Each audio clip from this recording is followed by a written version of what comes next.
Hello and welcome to Two Therapists and a Microphone. I am Dr. Harrison Davis. And I'm Dr. Aisha Dickerson. Two Therapists and a Microphone is a podcast show about mental health, relationships, and social issues that personally affect you. We broadcast live every Thursday evening at 7 o'clock p.m. on the Our Black Media Network. We are two licensed psychotherapists with decades of experience, and we want to hear from you. We want to hear about your situations and any dilemmas that you're going through these days. So please let us know what's going on or ask us any questions by visiting our website, www.twotherapists.com, and click on Ask Two Therapists at the top of the page. Absolutely. So happy holidays, everyone. It is December the 1st. Yeah. And today we're going to talk about managing difficult times. And this is going to be the holiday edition. This is the holiday season. For some people, it doesn't feel like the holiday season. I know I'm trying to get in the holiday spirit. Had a wonderful Thanksgiving. I ate a lot. Had a great time with family. How was your Thanksgiving, Aisha? I won't even say it was wonderful this time because honestly, I used to try to get away during Thanksgiving. Not get away by myself, but like I was in Mexico last year, I've I been in remember. other countries. I just try not to be in the Thanksgiving space. And there's a story behind that, but we don't have to talk about that right now. But I try to avoid that and try my best to stay as happy as Yep. possible during the whole holiday season. Yeah, I try to. I usually stay here. I remember you went to Cabo, I think it was It was. last Christmas. Yeah, so but this year my clients they're talking about the holiday season a little bit earlier than usual, and some of them are having challenges trying to feel happy for the holidays. And some of the things that I'm hearing from them is that they don't feel safe, and that there's a lot of violence going on. I know in particular here in Atlanta, we recently had some shootings in a shopping area in Atlanta, Atlantic Station, where some teenagers were shot and killed, a 12-year-old and a 15-year-old. That just happened recently.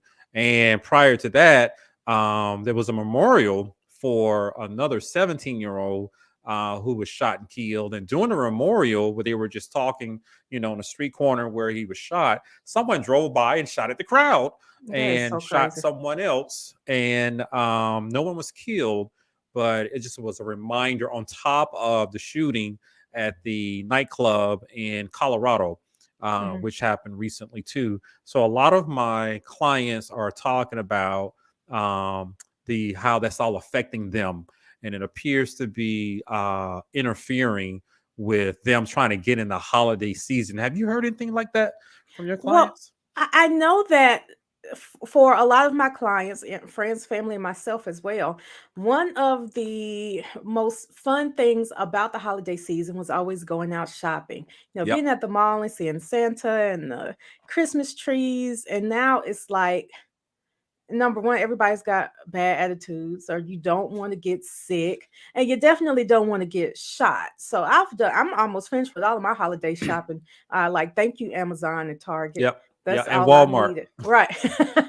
And they were nice enough to do all their Black Friday deals before Black Friday. So we didn't even get the people say the hustle and bustle of Black Friday. For me, it was fun, just Yep. being able to get that other people couldn't get. But now everybody could just log on the week before and after Thanksgiving and get it. So Or there's even that just no more Friday, that's right. what I did. I took my daughter to the mall Black Friday, and it was different. It wasn't crowded. It was easy finding a parking space right Oh. there at the door. And it was like that routine of the mall. Even if I wasn't planning on buying something, it was just nice to be in that environment, Hmm. just to say I went shopping Black Friday, Right. and but you're right. this I heard this the year, sales weren't that great either well, I was just on walking Black Friday in the around, mall. with my daughter, just to be in an environment, but it Hmm. felt funny. People were not happy. I can't say they were rude. It's just the mood and the energy just wasn't high, and it was like a typical Saturday. Hmm. So it was a little weird this year, and so I can understand how people are feeling like it's not as easy this year to get into the holiday spirit. And so another topic that many of my clients are talking about is about Shanquella Robinson. Mhm. It just so happened that took place recently also. Are you familiar with that situation? I am. I refuse to watch the video because I get Yeah, so upset with any type of violent videos. But I read the description, and that was enough for me to imagine it. And I didn't need to see it. But it was like, what one thing I know for sure is that they keep calling these people um, her friends, and they're just not her friends based yep, on what I read. yep. It's like I want to give the media the same speech I give my kids. Not everybody is your friend. That's When right. someone showed you who they are, believe them, let it go. Stop trying to be friendly and make people like you. Just find you some new and better friends. Be friends with people who are your friend is something that I've said. That's a great way to say that. But for some of you guys who don't know, I'll just keep it real quick. Shanquella Robinson was a 25-year-old black woman in North Carolina, and she went with her college friends, to Cabo San Luca, Mexico. And while there, Where I was last Thanksgiving, it's a that's right. great place. And it's great that she was able to go and to another country, experience another culture, and go on vacation at one of the hot spots. But what happened was one of her friends decided to attack her and to assault her, and the other friend videotaped it. And Mhm, the end result is that Shanquella ended up with a broken neck, cracked spine, and mhm. ended up dead in another country. And it looks like her friend set her up Right. to jump her. And it was videotaped too. And so that part is sad, but what's even worse, they flew back, talked to the mom Mhm. of the girl she Cried with her, killed, sat on her sofa in the sat on house. her sofa and told the mom a lie that Shanquella died of alcohol poisoning.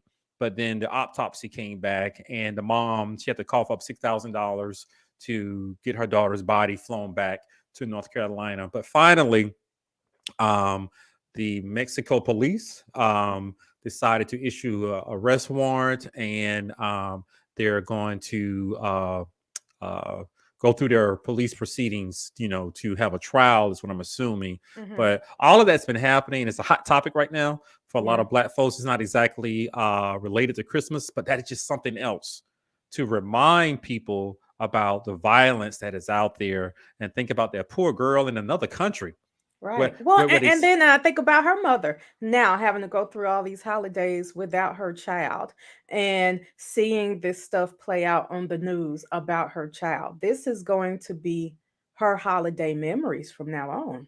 Absolutely. And it's triggering for some Hmm. people who have lost individuals over the last year or so, or there's a big change in their life, something that they have to deal with. And so the holidays, with all of these things going on, I'm pretty sure there are other cities out there too who are experiencing some similar issues.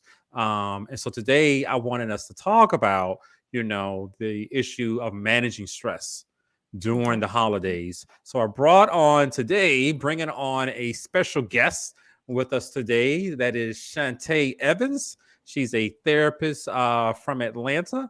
Let me get her bio up. Shantae Evans has a master's degree in rehabilitation counseling from South Carolina State University and a graduate certificate in psychiatric rehabilitation from the University of South Carolina. Her mission is to partner with her clients to help them foresee a brighter future. She places importance on utilizing trauma and culturally sensitive approaches when providing a comprehensive mental health care to individuals, groups, couples, and families. She also strives to create a warm, healthy therapeutic relationship. She utilizes an eclectic approach, counseling approach, to help her clients. Her goal is to guide her clients to identify alterable variables within their environments to resolve conflicts and alleviate feelings of frustration, anger, sadness, stress, and anxiety. Welcome to the show, Shantae. And Shantae, are we there? Thank you. Thank you for having me. I'm glad you're here. So, Aisha and I were just talking about the holiday season and getting in the mood.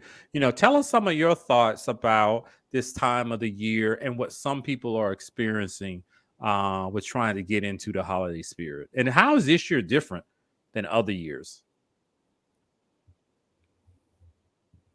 Yeah, just speaking of myself, this year I'm outside. I mean, I was a little hesitant to come out, in previous years because of COVID and different things, just trying to be careful, but I'm outside and I'm visiting family and just trying to missions with people that I haven't seen in a long time, but also trying to support my clients. And they are going through a number of things. I see kids, I see high school students, I see adults, couples, and some of my high school students, especially the ones who are dealing with identity issues. Some of those issues are supported well at home, but when they start to interact with people outside of the family, like extended, oh, well, they don't know that I'm a trans male, or, I haven't broached this with my family. Some of mine are dealing with new custody issues. So, which holiday am I going to be with my father this year versus my mom? Some of my couples are dealing with things that they didn't have to deal with when they were, in the middle of the pandemic. But now that things have kind of settled a little bit, and there's an itch to do things that they weren't accustomed to doing earlier. Those things are a little awkward, and those situations can tend to be frustrating, but also exciting for some couples. It just depends. So I'm dealing with a wide range of issues, just trying to meet my clients where they are. But some of them get tricky, and we have to be creative with some of the approaches that we discuss. Gotcha. Yeah. So what I know, I'm not just thinking about my clients. I'm thinking about my colleagues, friends, and family in general. Is that Mhm. people lost a lot of family members over the last 2 years. And I'm thinking of one or two people in particular, which every holiday is their first. It's my family member's first birthday without them, or this is our first Thanksgiving without them. This is my first time decorating for Christmas without them. So, can you tell us what are some of the ways that people can manage this grief? Because to me, it seems a little more complicated. It's almost like grief in July is just completely different than grief in December. And I'm thinking of a client that I talked with the other day. She lost her grandmother, and her grandmother kind of held the family together. And we don't see a lot of that as society has just kind of progressed. And we love social media, we love technology, but some of us have kind of spread apart. But when it comes to the holidays, her grandmother was pivotal for keeping the family together, doing all the cooking, managing the conversations. And she knew that this year was just going to be different for her. So, what are some ways that you can honor the memory of your grandmother? What are some things that maybe you can keep going, or what are some conversations that can be held, you know, in of your grandmother? And she thought about some of those things, and there was a particular game that they played. So she talked with her mother, because it's her maternal grandmother. So she talked with her mother. Were able to play those games. They were able to have some of those conversations, and also figure out, who's gonna take the bull by the horns and continue some of the things that happened while her grandmother was living. Also, she talked about her grandfather and her grandmother deciding on what toys to buy the kids. So her mother asked her brother, "Is this something that you want to continue?" And he said yes. So they've continued to put that into place so that it could be a family tradition. It didn't have to necessarily go away just because grandma is no longer with us. So those are just a few examples of some things that she and I talked about when we were in session right before we went into Thanksgiving. That's good. I like that, honoring the memory of the relative, the grandmother. And it sounds like somebody's going to figure out who's going to take on that role Right. within the family, and keeping everybody together. So, what I also want to hear, for the audience to even think about, it's so difficult for some people to realize that they are having a stressful time, and people don't know that they are depressed or they feeling anxious. Can you tell us about some of those symptoms that you believe are common, during this time of year where people need to pay attention to, instead of just saying, I'm having a rough day, to actually admit, oh, this is something that I need to address. So can you help the audience talk about some of those symptoms or those things that people go through?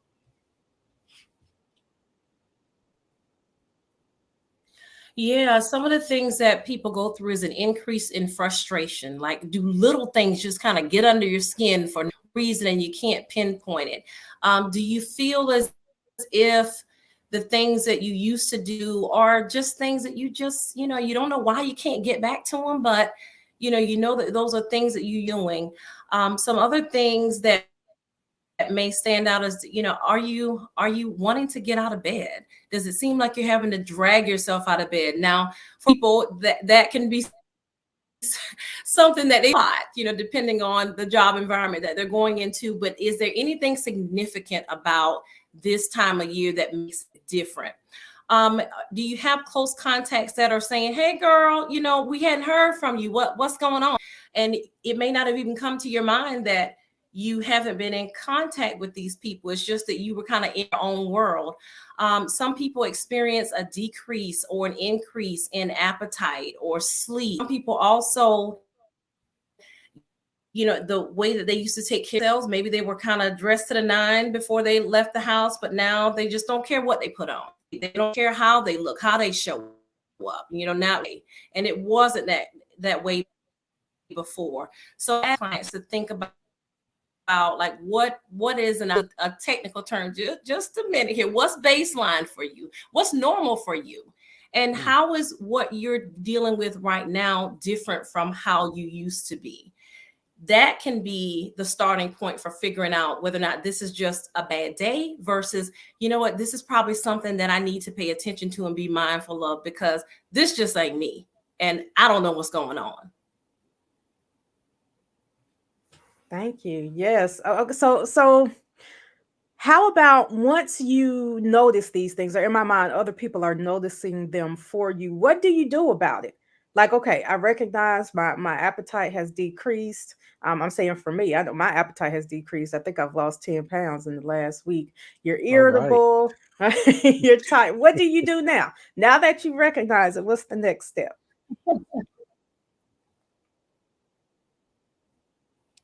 Well, I always say evaluate the source. You want to figure out, where's this information coming from? All information is data and drive your decisions. But depending on who it's coming from, it may not necessarily be valid. But if this is a close person, this is someone that, you can hang your hat on what this person says. They have your best interest at heart. They're your ride or die chick. They can be there for you in the trenches when you're going through, and you're there for them. Then you might want to take stock of what they're saying. Avoid getting defensive, because sometimes we're too close to a situation and we may not necessarily see it or feel it. But if this person is someone that is noteworthy, someone that has a good value, and that they have your best interest at heart, then listen again without being defensive, and also ask probing questions. When did you notice this? How is this different from before? Is this in me prior to what you're saying right now? What are some things that you've seen me do that point to you specifically, not just vague, because sometimes when people make blanket statements, it can be hard for us to hear. So be specific in the questions that you ask, and make sure that the information that you receive is specific, because you won't necessarily know what behaviors to pay attention to or even to change if it's not something that you can, I say, if it's not measurable or observable, if you can't see it, you can't count it, then you can't necessarily figure out how to pinpoint it and to change it. But get as much information as possible, and do some self-evaluation. Is this something that I can change right now? Is this something that maybe I need to talk with someone about? Maybe a professional. Friends are good, but sometimes we need to rely on professionals. Do I need professional help at this time?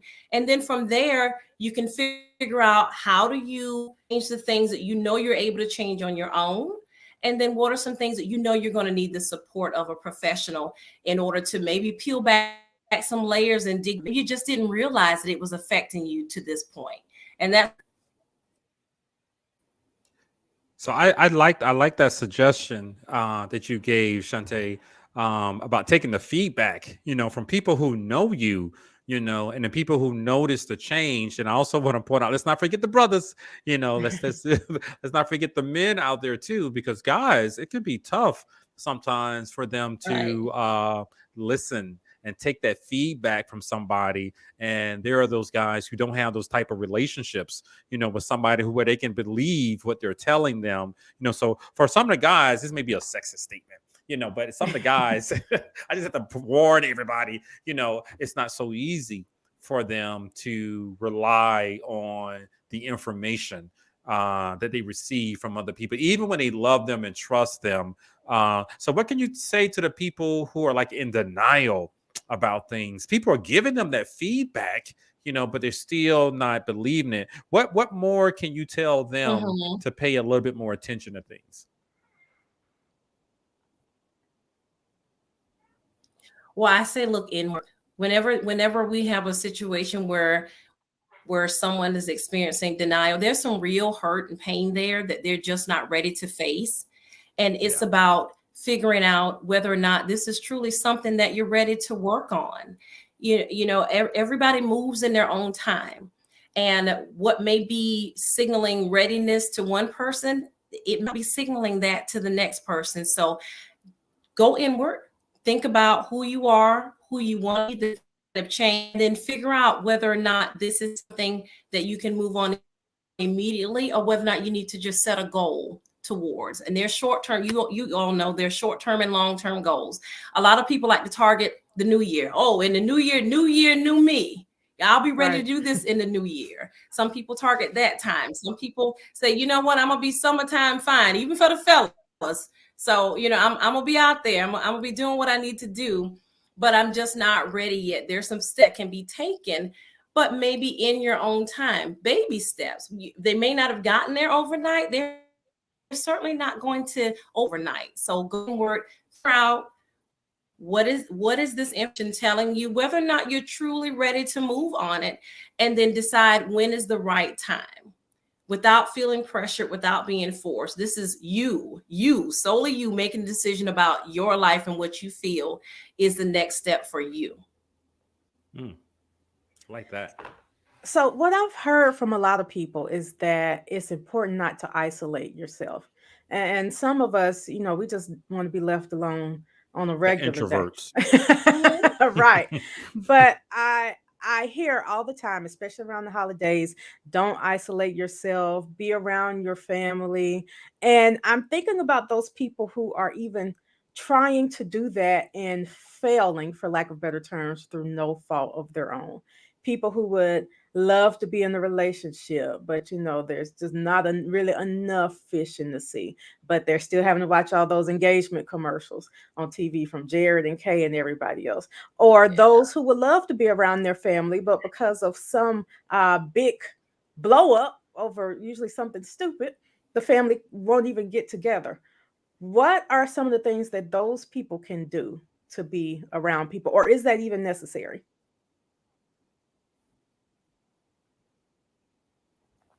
It depends on the circumstances. All the things that y'all are mentioning are things that it seems like I just talked with my clients about. Had a young lady, family was like, you know what, we hadn't seen such and such in a long time. Where, is she coming to Thanksgiving? And prior to Thanksgiving, we talked about this, and there's drama. There's way too much drama in that family. It's too dysfunctional. And we had to have some deep conversations about the importance of inner peace. I don't care how much money you have, you cannot buy inner peace. And there's something to be said for peace, love, and happiness. And that starts with you. Hallelujah. So what is it that you can feed your soul? Yes. What is it that you can feed your soul with? Is it saying that you're ready to entertain your family? Absolutely not. That's what I've heard consistently over several sessions. So If I've heard some people talk about Friendsgiving. I know we just came out of Thanksgiving, but there's a Mhm. thing called Yep. Friendsgiving. Y'all may have heard of that, Yep. where if we can't get with family, we get with friends. You know, Yep. we do our own thing. If it's to the point where, like you said, they just can't get out, they want to, they're in doubt about whether or not they should, they're not sure if there's going to be some drama that comes out of it, then what are the things that can be done in the comfort of your own home and make you feel fulfilled, but also make sure know that you have peace of mind at the end of the day. This is about you and what makes you happy. You don't have to justify anything to anybody. When you're grown, you're Hallelujah. grown. You don't I owe like anybody that. any explanation out of respect for some, right? Out of respect for some of our elders. You know, you can simply say, well, you know what, I can't make it this year. Thanks for the invitation, but I'm going to be at home this year. Period. End it right there, and just be happy with where you are.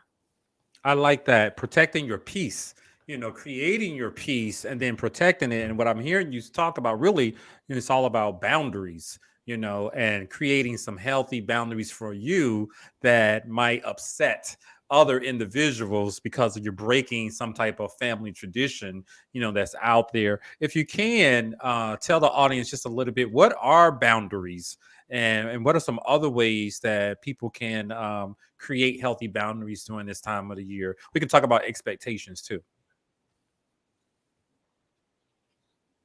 Oh, sure. But I the simplest way for me to put boundaries is that these are things that you put in place for protection. Boundaries are for protection. Just imagine the road that you're traveling down. You have lines in the road that tell you that you need to stay in your lane, and in order for you to get into another lane, you need to follow the rules of the road. If you go over into another lane without putting on your signal light, oh, you can do that, but you're violating a boundary, and somebody's probably going to feel some type of way. So you're putting mechanisms in place that represent you. These have nothing to do with anybody else but you. This is what you need for your peace of mind and your happiness. But it doesn't have to be done aggressively. These are things that that meet your needs, and you can communicate them in a respectful but calm way. You know what? If I don't like taking phone calls after 9 o'clock, the healthiest way for me to communicate that boundary to my friends is that, you know what, I try to be in bed by 8 o'clock, child. But if you call me around about 8:45, I mean, I might be a little groggy on the phone, but 9 o'clock, you definitely ain't gonna get me. I'm gonna be in slumberland somewhere, dreaming of what I'm gonna accomplish down the road. So if they call me at 9 o'clock, they've already they can try, but Yeah. expect not to get me. And I like again, I that. don't owe anybody any explanation. I don't have to go. Yeah, That's the it key is what because it I, is. I have clients, I'm helping them to create those healthy boundaries and not agreeing to create 4 or 5 different dishes, for the big family dinner and gathering. They want to Mhm. sit back and relax. And I'm encouraging them to do that, but they feel this expectation because that's what they've always done. But this year they don't want to do it. And I tell them, just like you said, you don't owe them an explanation. Just tell the family in advance, that you're not going to cook, but you got to stand behind that. And I realize that's not an easy decision, for some people out there. And It also, is for me. That would have been easy, I know that's easy easy for decision for you, me. but there are people who've been doing it their whole Mhm. lives, and there's this expectation that they They continue doing have. it. And it's tough for them to tell their family, I'm not going to cook 4 or 5 different meals or dishes this year. As a matter of fact, I'm not going to cook anything. And then they feel guilty about it. And that creates this extra stress and pressure on their shoulders, or even not agreeing to do the little logistics dance. We're gonna go over to granddaddy's house, at 9 o'clock in the morning. Then we gotta go over to grandmama's house. Then we gotta go by your auntie's house. So the holiday becomes this travel logistical Mhm. gymnastics. And I'm helping a client to make decisions, just like you said, just to focus It on does. you and your peace. But it is challenging for some people that are out there. So I'm so happy that you talked about that. If it makes you feel uneasy, let's think about, and other people are happy, they benefit from it. Why don't we think about what you can do for you? And a simple no, I'm not doing it this year. Sometimes is all that you need. Absolutely. And don't set a boundary that you know you're not going to enforce. What's the point? All right. Well, so but before we were talking, I talked about me going out of the country very often for Thanksgiving. So Harrison, what you brought up is it kind of alludes to what my experience was. And I said, so I'm trying to make this as short as possible. When I was 14, my grandmother had a stroke on Thanksgiving, and she Mm, died about 10, 11 days before Christmas. mm. Now, you can grieve that and remember that around the holidays, but that's not the biggest issue. The biggest issue is that everybody else just kind of divided up after that. Certain people fell out with, this person fell out with this one because they didn't invite them to their wedding, and this Yeah. one didn't let them have this out of our house. And these two just don't like each other anyway. And whereas everyone would come together for grandma before, now everyone is at their home. And then even when I was married, now you got to stop by everybody's house. Every Yep. uncle, every aunt, your mom, your step auntie, your in-laws, and that became too much to the point where I was like, you know what? We won't be here. Don't I look for see. So us. you just left the country. Right. I just leave the country for Thanksgiving. What I've told people, no, you come over here. How about that? But You, see, they you, you never require me to cook. And see, that's I not can me. buy it. I can Okay, buy it. okay, that's an It idea. comes in a box, and it's all, and then you go pick it up and Whole Foods, and put it in the oven and warm it up. But and everybody brings a dish, make it a potluck. I But like that idea. I hear you. It is challenging, Shante. Finally, to talk about those family traditions and triggers, and making decisions about who you want to be around this time of the year, and how that energy could affect your mood as well. So, as we close out today, you've given us some wonderful advice and guidance on this. What are some final words that you have about managing difficult times? And it just happens to be the holiday season right now.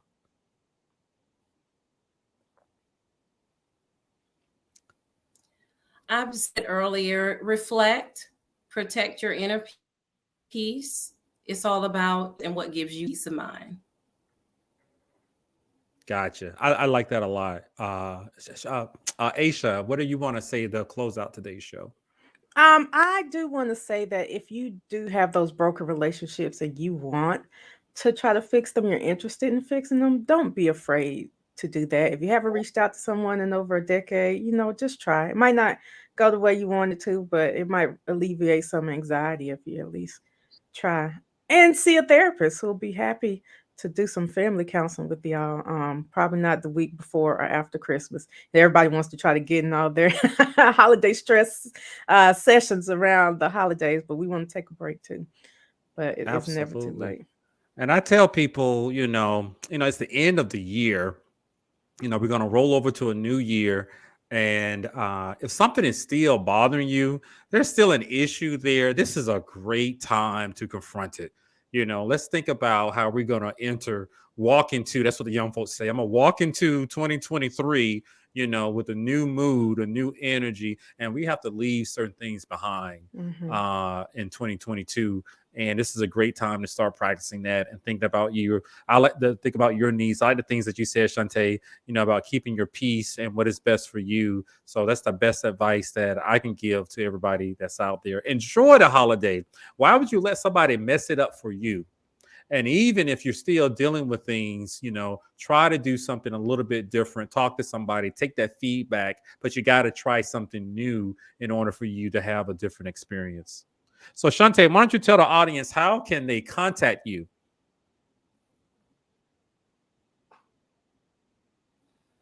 Oh, well, you have done me have my website here on the screen. I got So it ready. you want to HTTPS, yeah, :// Shantay, SHANTAY-EVANS, which is Evans, clientsecure.me. So it's a mouthful, Absolutely. but thankfully we have it right here on the screen. Gotcha. So if you guys want to continue this conversation with Shante, she is available. She, as you can see, she has some wonderful ideas and strategies for you. So I hope you guys have enjoyed the show. this beginning of the holiday season, December the 1st, 2022. I have enjoyed talking about today's topic. I learned a couple of things too. Aisha, anything else you want to add? Nope, just follow us on Twitter and Instagram, 2TM Show. All right. We will see you guys next week. Thank you for watching Two Therapists and a Microphone.